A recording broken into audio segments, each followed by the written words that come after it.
Programme में खुशामदीद। मैं हूं आपका मेजबान समी इब्राहिम। आइए नजर डालते हैं आज की टॉप स्टोरीज पर।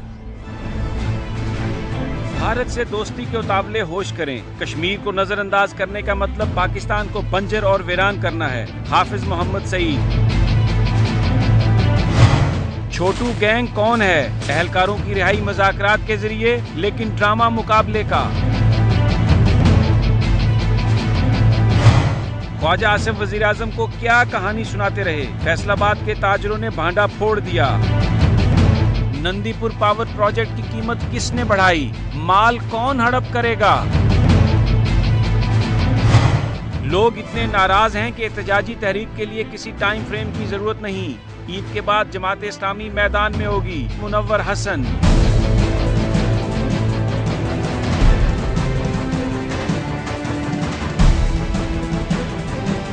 भारतीय वजारत दाखिला के साबिक अफसर सतीश वर्मा के इस बयान के बाद कि भारतीय हुकूमत खुद मुंबई हमलों में मुलव्वस है, एक नई बहस छिड़ी हुई है।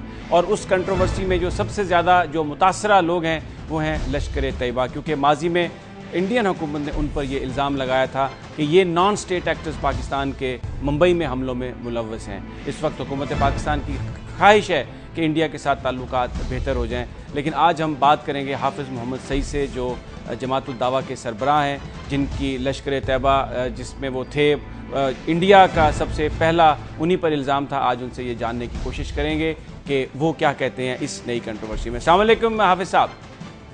वालेकुम अस्सलाम वरहमतुल्लाह। हाफिज़ साहब, ये आप पर इल्ज़ाम था कि मुंबई हमलों में आप मुलव्वस हैं, पार्लियामेंट पर भी आपने हमले करवाए, लेकिन अब तो सतीश वर्मा का ये एक स्टेटमेंट सामने आया है कि जिसमें उन्होंने कहा है कि इसमें खुद इंडियन हुकूमत मुलव्वस थी। तो किस तरह आप देखते हैं, कैसे ये सारी सूरत हाल पे ये असरअंदाज होगी ये नई कंट्रोवर्सी? इसमें कोई शक नहीं है जी, हम तो अल्हम्दुलिल्लाह पहले दिन से ही ये बात कह रहे हैं, और हमारे केसेस इस वक्त यानी फ़ाइनल होने वाले हैं। हमारे बहुत सारे साथी इस वक्त तक जेलों में हैं और अनकरीब एक कमीशन जा रहा है इंडिया, और मुझे उम्मीद है कि इंशाल्लाह मामला जल्द ख़त्म हो जाएगा और दुनिया के सामने ये हकीकत वाज़ेह हो जाएगी। अच्छा हाफिज़ साहब, ये बयान कीजिए कि क्योंकि आपकी जो जमात है उसको दहशतगर्द तंजीम करार दिया गया था यूनाइटेड नेशन में, लेकिन अब वो किसी मेंबर जो मुल्क है उसकी दरख्वास्त के बाद ही वहाँ से नाम निकाला जा सकता है। ये जो नई कंट्रोवर्सी आई है जिसमें खुद भारतीय हुकूमत के मुलव्वस होने की बात की जा रही है, अब आप हुकूमत पाकिस्तान से कहेंगे कि वो यूएन में जाए और जाकर आपका जो नाम है, आपकी तंजीम का नाम है, उसको उस दहशतगर्दों की तंजीम वाली जो फहरिस्त है उसमें से निकलवाया जाए? इस सिलसिले में जी हमने हाई कोर्ट में रिट कर रखी है कि हमारा केस जो है वो हुकूमत लड़े, क्योंकि हम अल्लाह के फजल व करम से हक़ पर हैं। हाई कोर्ट ने इससे पहले ये फ़ैसला दे दिया है कि जमातुल दावा का या मेरा या मेरी किसी तंजीम का बम्बई हमलों से कोई ताल्लुक़ नहीं है।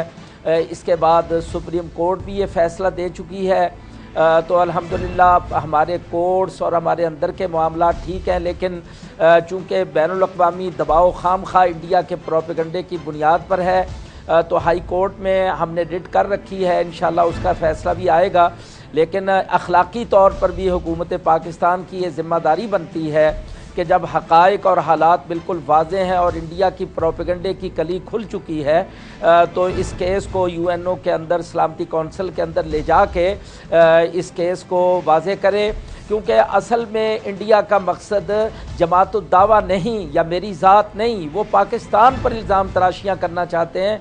वो पाकिस्तान को एक दहशतगर्द स्टेट करार देने के लिए ये सारे हरबे और हथकंडे इस्तेमाल कर रहे हैं और प्रोपेगंडे के ज़ोर पर सारी दुनिया को एक धोखा दिया हुआ है। तो हकीकत है कि इस आज वक्त आ गया है कि हुकूमत पाकिस्तान इस मसले को सलामती कौंसिल के अंदर उठाए और हालात को। हाफिज़ साहब, आप ये फरमा रहे हैं कि इंडिया जो है वो बिल्कुल पाकिस्तान उसका हदफ है और वो लश्कर तैयबा या जमातुल दावा उसका हदफ नहीं थी, लेकिन इस वक्त हम ये देखते हैं कि हुकूमत पाकिस्तान, हमारी जो नई हुकूमत है, ये तो बहुत कोशिश कर रही है इंडिया के साथ ताल्लुकात को बेहतर बनाने के लिए। तो इन हालात में आप क्या समझते हैं कि ये ताल्लुकात बेहतर बन सकते हैं और फिर इस तरह की कोशिश भी करनी चाहिए?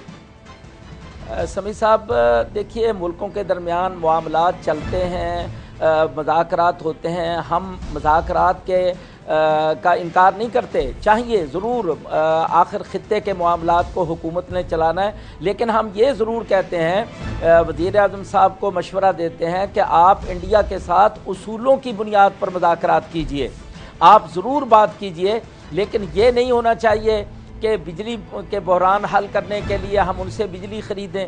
हम तो ये दरख्वास्त करेंगे कि नवाज़ शरीफ साहब को ये चाहिए कि मनमोहन से मुलाकात करें और उनसे ये कहें कि पिछले 12 सालों के अंदर जो पाकिस्तान के दरियाओं पर नाजायज़ नाहक उन्होंने डैम बना के बिजली अपने लिए इस्तेमाल की है, ये पाकिस्तान का हक मारा गया है।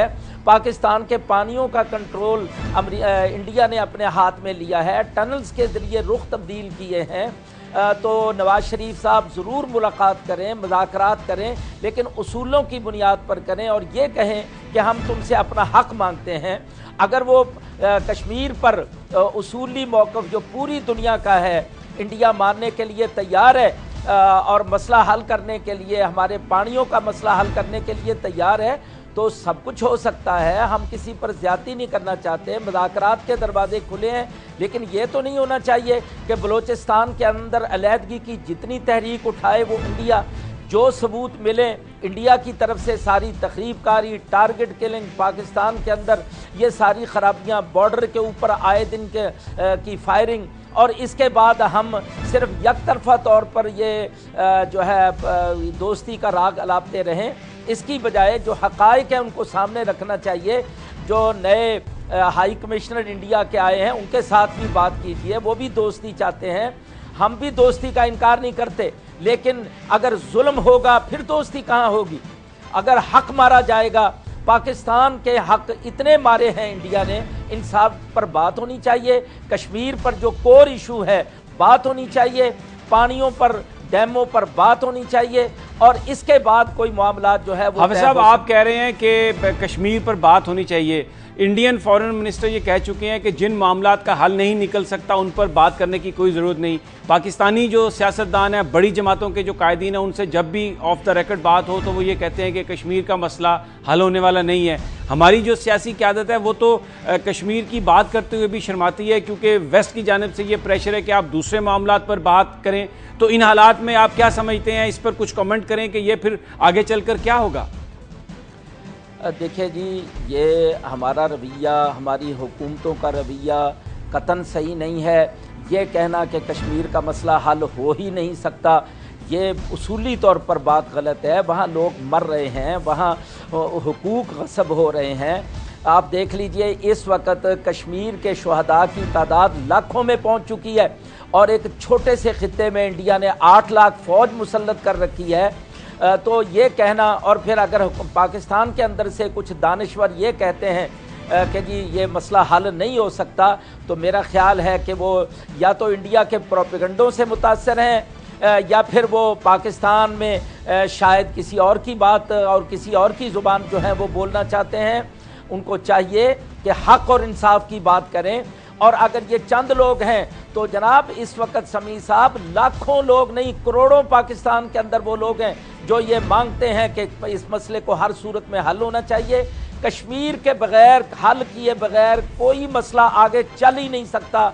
जब तक ये मौक़िफ़ मजबूत रहा, पाकिस्तान मजबूत रहा, और जब इस मौक़िफ़ को कमज़ोर किया गया तो अब पाकिस्तान के अंदर कमज़ोरी आई। आज हम हुकूमत पाकिस्तान जो नई पॉलिसियाँ बनाने जा रही है, उनसे ये कहते हैं कि ये वक्त है कि आप पाकिस्तान के तमाम लोगों को भी एतमाद में लें और सबको इकट्ठा करके इस मसले के हल के लिए इंडिया से साफ साफ बात करें। बहुत शुक्रिया हाफिज सईद साहब, जो कह रहे थे कि अब नई हुकूमत पॉलिसियाँ बनाने जा रही है। बहुत ज़रूरी है कि जो पाकिस्तान के कोर इशूज़ हैं, जिस तरह कश्मीर का इशू है, ये सिर्फ कश्मीरी अवाम के इस्तेसवाब राय के हक़ की बात नहीं है। पाकिस्तान में जो पानी आता है वो भी कश्मीर से आता है, और ये मामला, इसको हल करना, इस पर गुफ्तगू करना निहायत ज़रूरी है, और हमारे पॉलिसी साजों को चाहिए कि वो इस पर ज़रूर तवज्जो दे। नाज़रीन, यहाँ पर वक्त हुआ एक ब्रेक का, और ब्रेक के बाद जब आते हैं तो हम बात करेंगे कि छोटू गैंग कौन है, और पंजाब हुकूमत ने अपने जो अहलकार थे उनको रिहा कराने के लिए मुज़ाकरात किए, लेकिन मुकाबले का ड्रामा रचाया। हमारे साथ ही रहिए, इस पर हमारे साथ बात करेंगे सेनेटर मोहसिन लगारी।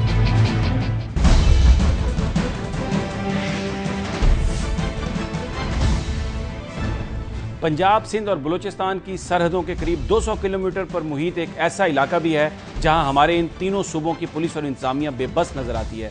ये रोजान खज्जी का इलाका है। गुद्दू बैराज से 2 किलोमीटर अंदर आए तो ये इलाका शुरू हो जाता है।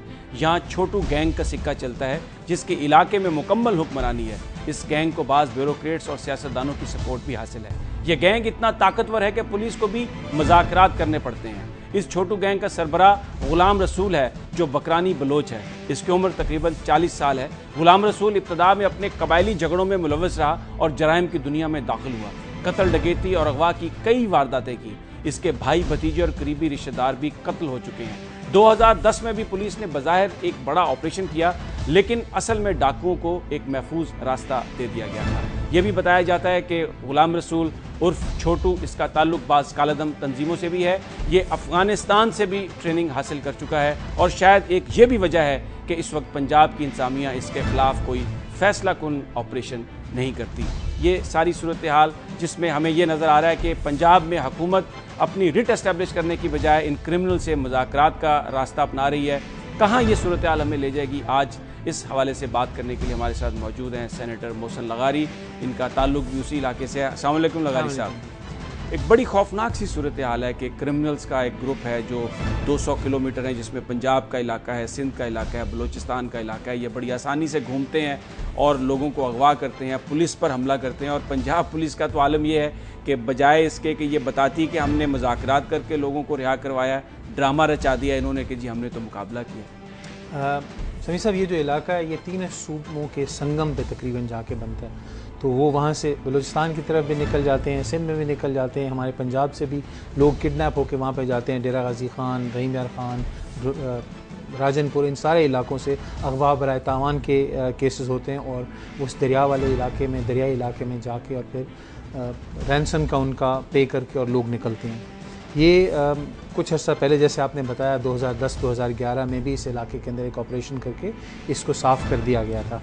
अच्छा, ये क्लेम किया गया था कि साफ़ हुआ है, लेकिन वो 2010 का ऑपरेशन भी जो अभी इत्तलात आ रही हैं वो भी इसी तरह इनको एक रास्ता दिया गया था, पैसेज दिया गया था, क्योंकि उस ऑपरेशन ख़त्म होने के 5 दिन के अंदर अंदर फिर दोबारा एक हमला हुआ था जिसमें 5 जो अहलकार थे वो अगवा कर लिए गए। जी हाँ, फिर उसके अंदर जब इनको एक दफ़ा वहाँ से निकाल के तो वहाँ पे पोस्ट बना दी गई थी उस कच्चे के इलाके में, जिसके अंदर पुलिस को मैन कर दिया गया था उन इलाकों को।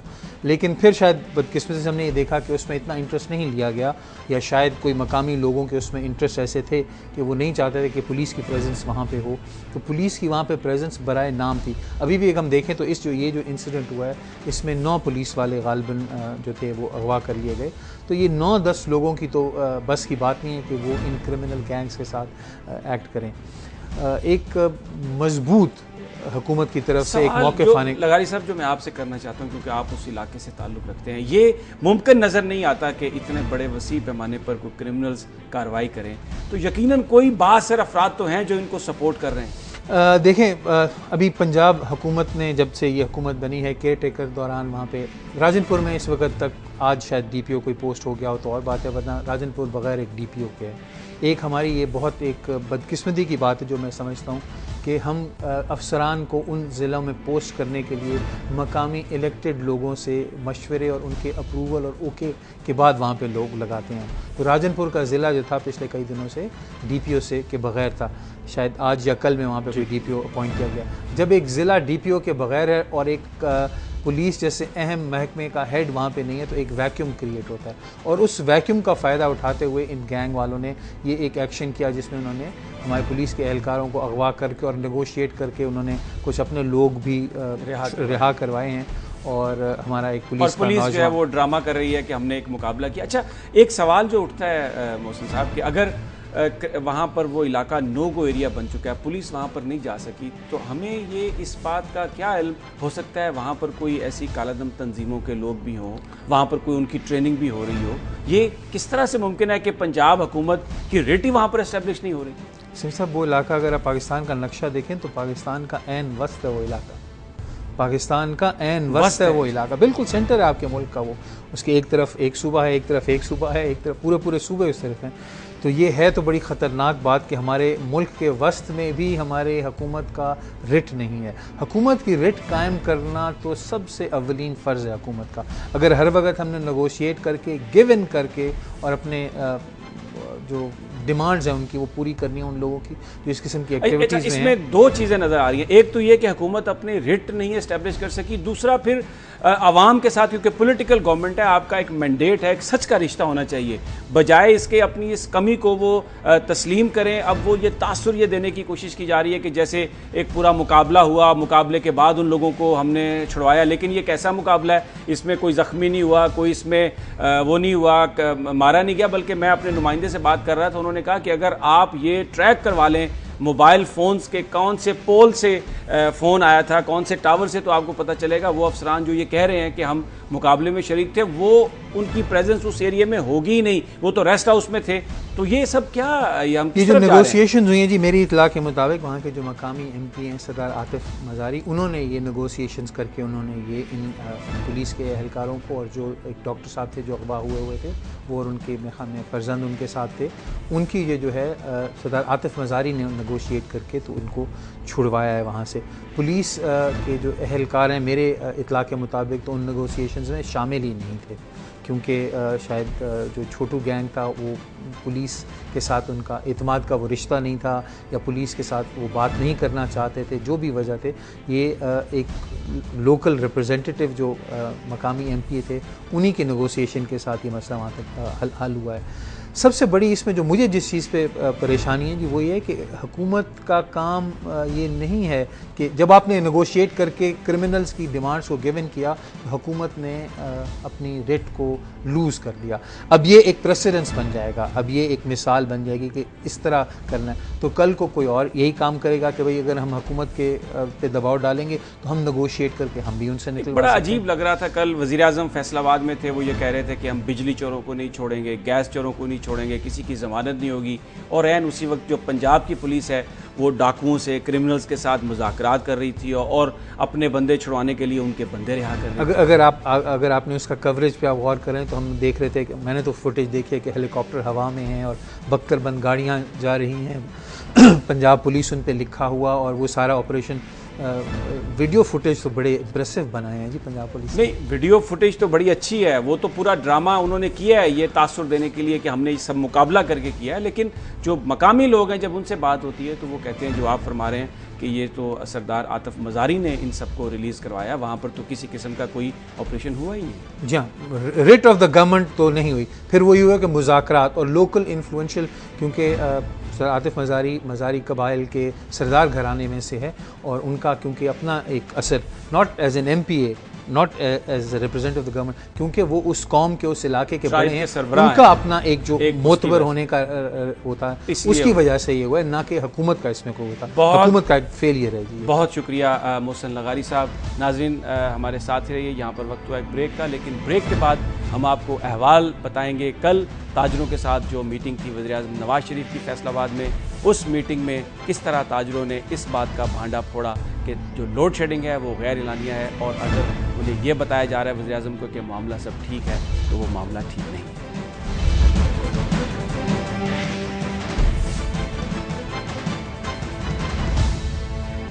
लोड शेडिंग एक बड़ा शदीद मसला है और मुस्लिम लीग नून की हुकूमत इसको हल करने के लिए कोशिश कर रही है।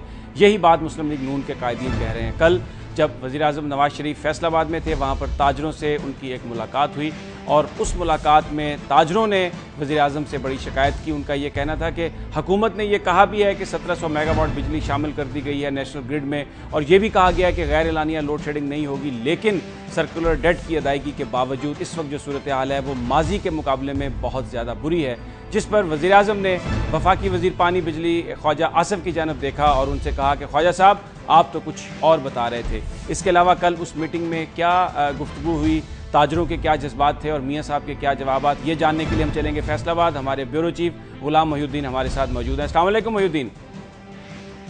वालेकुम सलाम साहब। मोहिउद्दीन, ये एक बड़ी अजीब बात है, कल जो वज़ीर-ए-आज़म साहब ने ख्वाजा साहब से कहा कि ख्वाजा साहब आप तो कुछ और बता रहे थे, एक मामूली सा फिक्र है लेकिन इसके पीछे कहानी है। क्या हुक्काम वज़ीर-ए-आज़म को ये बता रहे हैं कि सब ओके हो गया?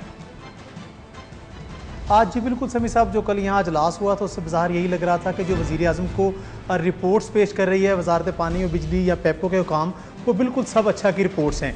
चूँकि फैसलाबाद के जो सनतकार थे, तमाम तंजीमों के जो रहनुमा थे, उन्होंने एक ज़ुबान होकर ये कहा कि फैसलाबाद में गैरकानूनी लोड शेडिंग भी जारी है और जो पिछली माजी की हुकूमत थी उससे 2 गुना लोड शेडिंग हो रही है। यहाँ तक एक सनतकार ने कह दिया कि हमें वो पिछली हुकूमत का ही लोड शेडिंग वाला शेड्यूल दे दें, हम आपसे रिलीफ नहीं मांगते। और इस बात पर फैसलाबाद के जो मुस्लिम लीग के अरकान असम्बली है उन्होंने बाकायदा तालियां बजाई, जो इस बात का सबूत था कि यहाँ पर हालात सब अच्छा नहीं हैं। वज़ीर आज़म की जो लैंग्वेज थी, जो उनकी बॉडी लैंग्वेज थी, जो अंदाज़ था, बिल्कुल आपने दुरुस्त कहा, वो ख्वाजा साहब की तरफ उनकी बिल्कुल, अब वो दाएँ लेफ्ट साइड पे बैठे थे, उनकी तरफ मुड़े और उन्होंने बिल्कुल ऐसा फिक्रा बोला कि ख्वाजा साहब आप तो कह रहे, आप तो कुछ और कह रहे थे। तशरीह ये की कि आप तो कह रहे थे कि आज फैसला पूरे पाकिस्तान में 15,000 मेगावाट बिजली पैदा हुई है और पिछले 4 सालों में 15,000 मेगावाट को टच नहीं किया गया, लेकिन फैसलाबाद में इंडस्ट्रियलिस्ट कुछ और बता रहे हैं। और उनका ऐसा लग रहा था जैसे वो कुछ डिग आउट करना चाहते हैं कि इसका जिम्मेदार कौन है। फेस्को के चीफ एग्जीक्यूटिव को सामने खड़ा किया गया, एमडी पेप्को को सामने खड़ा करके बुला लिया गया और इवन जो दूसरे डिस्पैच कंपनी के जो थे वो लोग वो यहाँ पर आए हुए थे और उनसे यही बार बार वज़ीर आज़म सवाल करते रहे कि कैसे मुमकिन है कि 15,000 मेगावाट मुल्क में बिजली पैदा हो और फैसलाबाद में 11 घंटे की लोड शेडिंग हो। समी साहब, ये तो अंदर की कहानी थी कि वज़ीर आज़म को सब अच्छा की रिपोर्ट पेश की जा रही है, हालात बिल्कुल तब्दील नहीं हुए। आज जब वज़ीर आज़म को यहाँ से गए हुए 24 घंटे गुजर चुके हैं तो आज भी 11 घंटे की ही लोड शेडिंग हुई है। यानी कि वज़ीर आज़म के दौरे के बावजूद ना तो वजारत पानी और बिजली के टच से मस हुई है, ना फेस्को ने लोड शेडिंग शेड्यूल चेंज किया है। इसका मतलब ये हुआ कि जो पहले जिस तरह काम हो रहा है और वैसे ही है। फैसलाबाद के एक MNA हैं डॉक्टर निसार, उन्होंने भरपूर अंदाज में तकरीर की और वज़ीर आज़म से यहाँ तक कह दिया कि वो उनके बच्चे घरों में बिलक रहे हैं, वो देहाती इलाके से ताल्लुक़ रखते हैं और वो किसी सूरत काबू नहीं कर पा रहे अपनी आवाम को, जिस पर वज़ीर आज़म को यहाँ तक कहना पड़ा कि मुझे लग रहा है हालात पहले से ज़्यादा ख़राब हो गए हैं। ये अंदर की कहानी थी।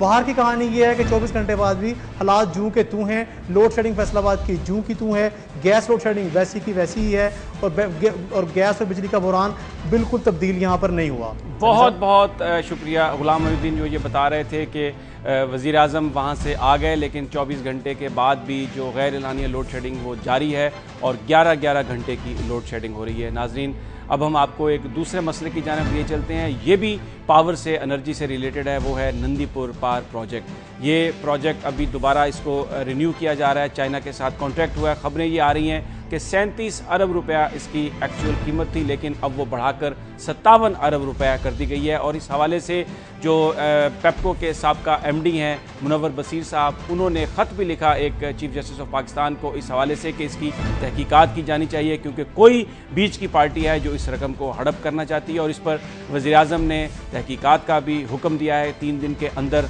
बताया जाए कि ये मामला क्या है। इस हवाले से हम बात करेंगे मुनव्वर बसीर साहब से, वो हमारे साथ मौजूद हैं। अस्सलाम वालेकुम जनाब मुनव्वर बसीर साहब। जी वालेकुम सलाम। मुनव्वर बसीर साहब, आपने चीफ जस्टिस ऑफ पाकिस्तान को लेटर भी लिखा है कि ये जो नंदीपुर पावर प्रोजेक्ट है इसकी जो अमाउंट है उसमें इजाफा कर दिया गया है, कॉस्ट में इजाफा हो गया और आपका ये कहना है कि तकरीबन 149 मिलियन रकम है जो ज़्यादा वसूल की जा रही है। ये इस पर कुछ बयान कीजिएगा, ये किस तरह हुआ सब? देखिए, जो इसके अगर आप इसको ठीक से अगर देखा जाए तो ओरिजिनल प्रोजेक्ट की कॉस्ट थी मिलियन डॉलर्स में देखेंगे उस वक्त आपका 62 रुपये था डॉलर, अब 102 है। तो 329 EPC कॉन्ट्रैक्ट था और टोटल प्रोजेक्ट कॉस्ट थी 385 मिलियन डॉलर्स।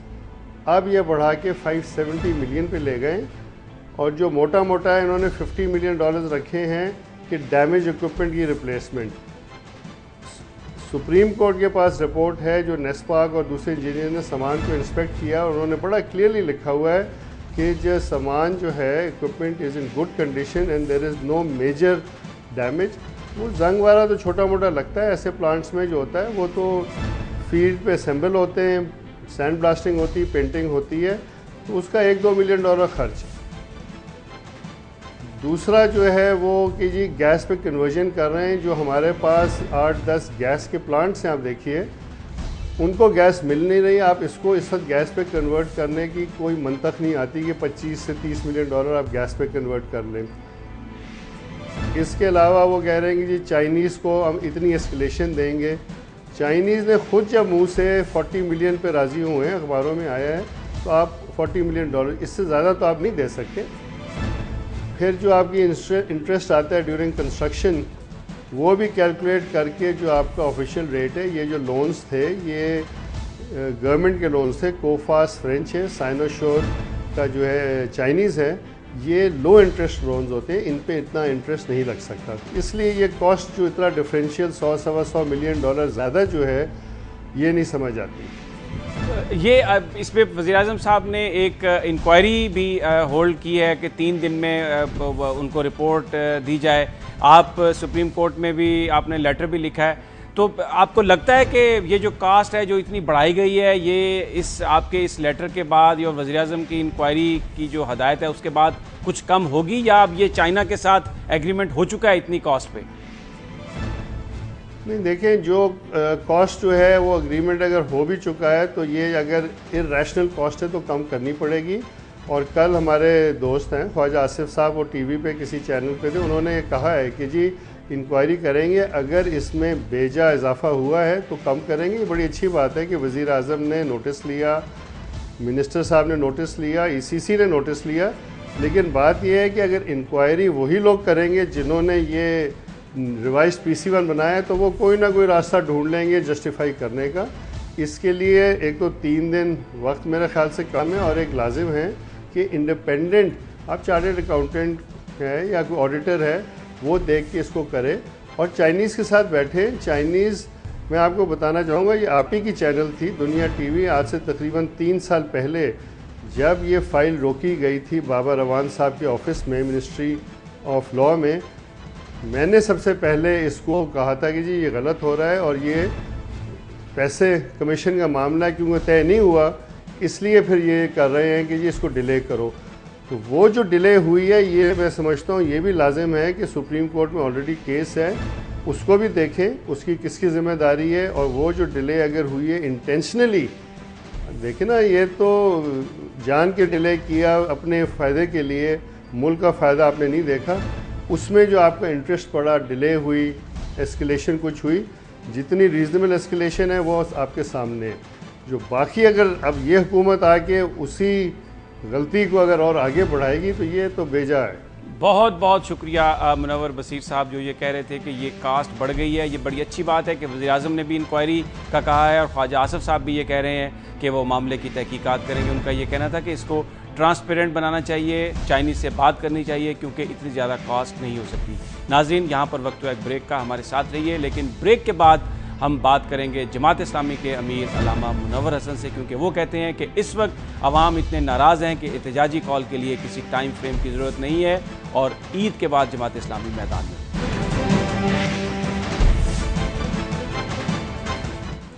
अपोजिशन जमातें हुकूमती पॉलिसियों से कुछ ज़्यादा मुतमईन नज़र नहीं आती। जमात इस्लामी का ये कहना है कि लोड शेडिंग कम होने की बजाय बढ़ गई है, और इसके साथ साथ करप्शन के हवाले से भी शिकायत बढ़ गई है। जमात इस्लामी KPK में तहरीक इंसाफ के साथ सूबाई हुकूमत में शामिल है। इसी तरह जमात इस्लामी कराची में भी एक अहम स्टेक होल्डर है, जहाँ उसके कारकुनों और हमदर्दों की एक बड़ी तादाद मौजूद है। दूसरी जानिब बांग्लादेश में पाकिस्तान की हमायत करने के इल्ज़ाम पर जमात इस्लामी के साबिक अमीर जनाब गुलाम आज़म को 90 साल कैद की सज़ा सुना दी गई है।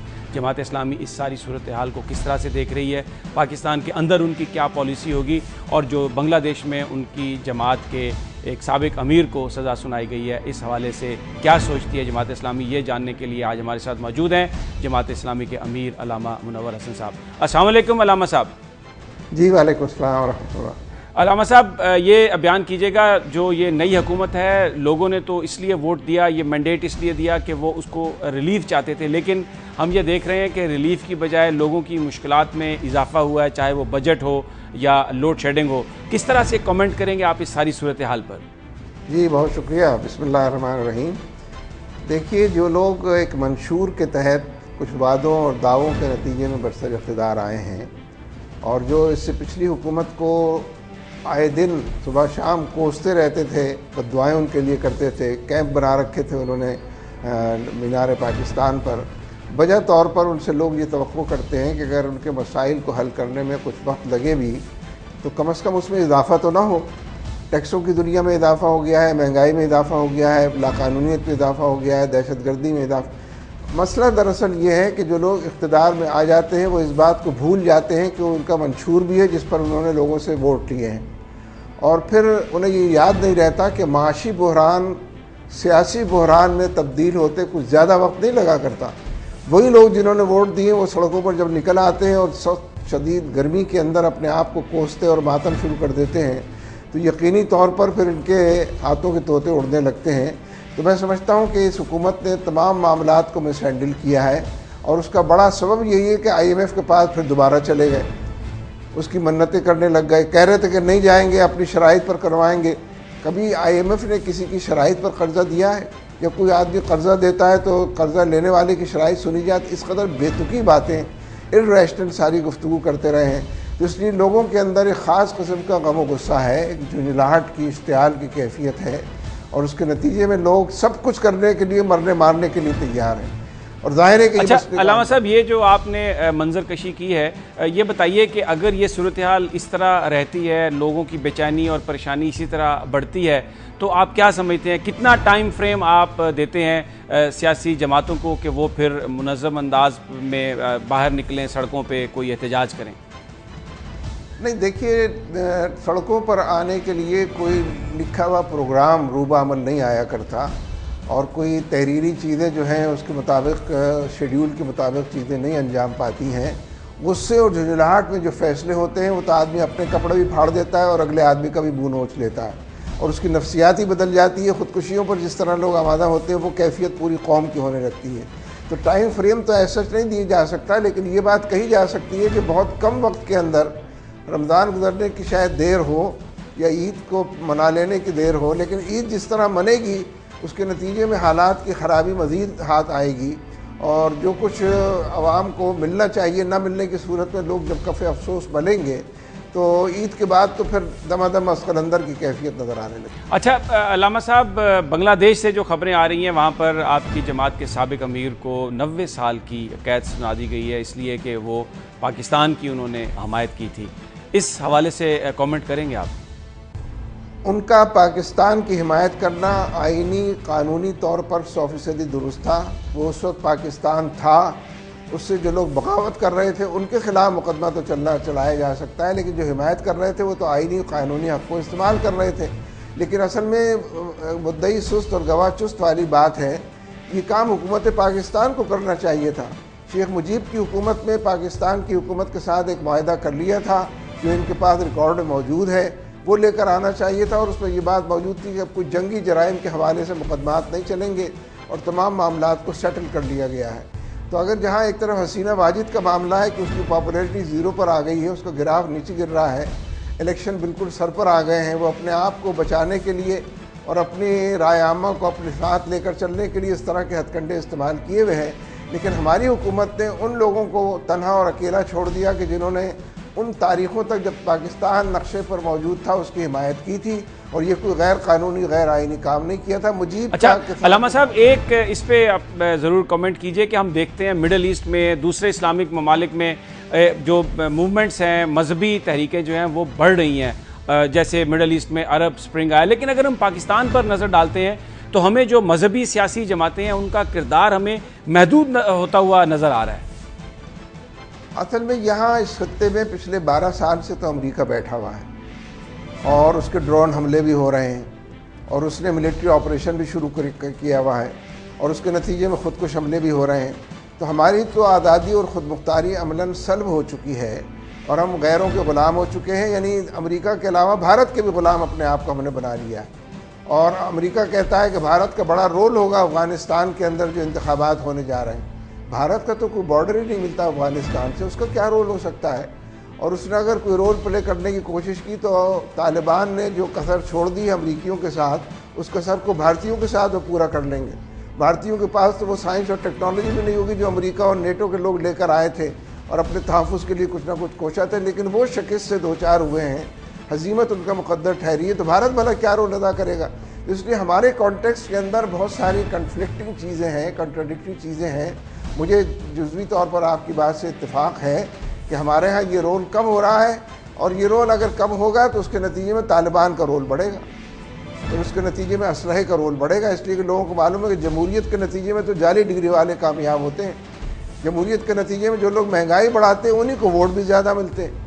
जो लोग बेरोज़गारी में इजाफा करते हैं वही इलेक्ट होकर ऐवानों तक पहुँचते हैं, और फिर लोग पूछते हैं कि महंगाई क्यों हो गई, ये बेरोज़गारी। इसलिए ये जो कॉन्ट्रडिक्शंस हैं इनको रिजॉल्व करने का तरीका अगर नहीं अपनाया जाएगा, और उसमें मैं समझता हूँ दीनी जमातों को या मेरी जमात को भी इसमें ज़्यादा अहम रोल अदा करना चाहिए, और शायद हमारी हद तक तो हम ये कह सकते हैं कि ईद के बाद वो अहम रोल सामने भी आ जाएगा।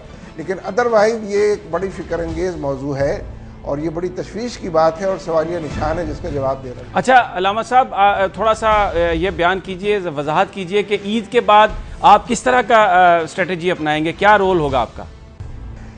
देखिए, वैसे तो एक बात ये जहन में रखें कि हम पुरअमन जद्दोजहद के कायल हैं, और हम ये समझते हैं कि जो तहरीकें देर तक चलने और दूर तक चलने के मंसूबे बनाती हैं और सस्टेन करने के लिए अपने आप को ज़िंदा रखती हैं, उन्हें पुरअमन रहना चाहिए। पुरअमन रहना कोई कमज़ोरी नहीं है, महज शराफत की दलील नहीं है, बल्कि पुरअमन रहना तहरीकों को दवाम बख्शने और मकासद तक पहुँचने की दलील है। हम ये समझते हैं कि हम बिला वजह कोई तहरीक उठाने के हक़ में नहीं है। अब देखिए, ये बात इन्होंने कह दी है कि इमरान खान के ना होने की वजह से APC नहीं हो रही है, और लोग इस बात को जानते हैं कि अमेरिका से इजाज़त नहीं मिल रही है। तो जो लोग APC भी अमेरिका की इजाज़त से ही कर सकते हैं, इजाज़त ना मिले तो उसको पोस्टपोन कर सकते हैं और सारे वादे उससे पीछे हट सकते हैं, वो इस मुल्क के अंदर भला क्या तब्दीली लाएंगे?